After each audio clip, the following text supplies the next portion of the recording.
बिहार के लिए कभी नहीं आ सकता जो अपराधियों को छोड़ने के लिए कानून बदल दे। हमने सुना था कि सरकारें चाहे वो केंद्र की हो या राज्य की, अपराधियों को पकड़ने के लिए कानून बनाती है, लेकिन बिहार की सरकार अपराधियों को छोड़ने के लिए कानून बनाती है। इससे बड़ा दुर्भाग्य की बात क्या हो सकती है। कहने को साथियों,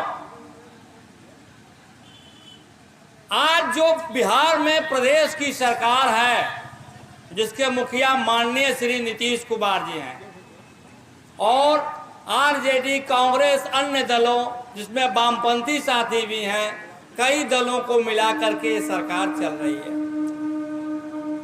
यह मुख्य आयोजन है। कई लोगों ने, वक्ताओं ने बोला, मैं सुन रहा था, जो सरकार एक अपने जिलाधिकारी को न्याय नहीं दे सकती, वो आम आदमी को क्या न्याय देगी। जी किसरैया कोई आम व्यक्ति नहीं थे, चाहे उस जिला में रहने वाला अमीर हो या गरीब, किसी जाति और वर्ग से आता है। जब कोई बात आती है अपने ऊपर, तो कलेक्टर के यहाँ अपना अरदास लगाता है, अपनी बातों को रखने के लिए समय मांगता है। और वही कलेक्टर इसी राज्य के मुखिया, उस समय तत्कालीन मुख्यमंत्री श्री लालू प्रसाद से और घींच के पटक पटक करके मॉब लंचिंग कह लीजिए, उससे भी जब बहसीपनों का मन नहीं भरा, तो उस कलेक्टर को गोली मार दी गई। और वह कलेक्टर कोई आम व्यक्ति नहीं था। हाँ, आम परिवार से था, गरीब परिवार से ताल्लुक रखता था।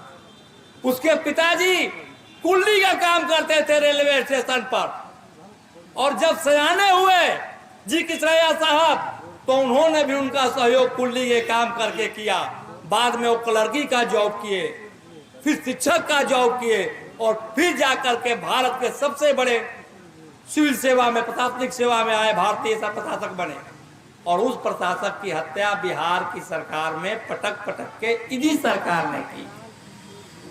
न्यायपालिका में केस चला, अपराधी को दंडित किया गया, उसे फांसी की सजा मिली।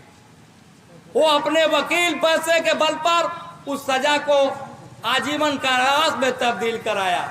लेकिन देखिए भला, जो सुशासन का नाम लेते हैं, सुशासन बाबू हैं, उन्होंने क्या किया। सुशासन बाबू ने उसको रिहा कर दिया कानून बदलकर। इससे काला दिन बिहार के लिए कभी नहीं आ सकता जो अपराधियों को छोड़ने के लिए कानून बदल दे। हमने सुना था कि सरकारें चाहे वो केंद्र की हो या राज्य की, अपराधियों को पकड़ने के लिए कानून बनाती है, लेकिन बिहार की सरकार अपराधियों को छोड़ने के लिए कानून बनाती है। इससे बड़ा दुर्भाग्य की बात क्या हो सकती है। कहने को तो ये कहते हैं कि हम बहुजन की सरकार हैं, हम पिछड़े हैं, हम बहुत सताए हुए लोग हैं। 33 साल हो गया लालू परिवार और नीतीश परिवार को सरकार में काम करते हुए।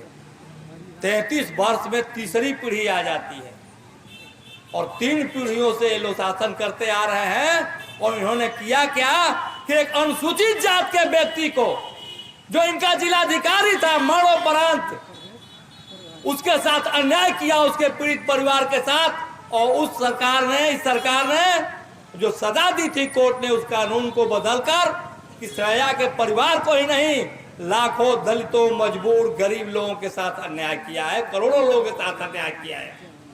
और मैं तीसरी बात कहना चाहता हूं, ये सरकार एक और कार्यक्रम चला रही है। 4-4, 5-5 पीढ़ियों से बसे हुए तालाब, सरकारी जमीनों पर जिनके घर हैं, जिन गरीबों को, इनका एक मूल उद्देश्य है उसे उखाड़ना और कबाड़ फेंकना। ये माफियाओं की सरकार है, अमीरों की सरकार है।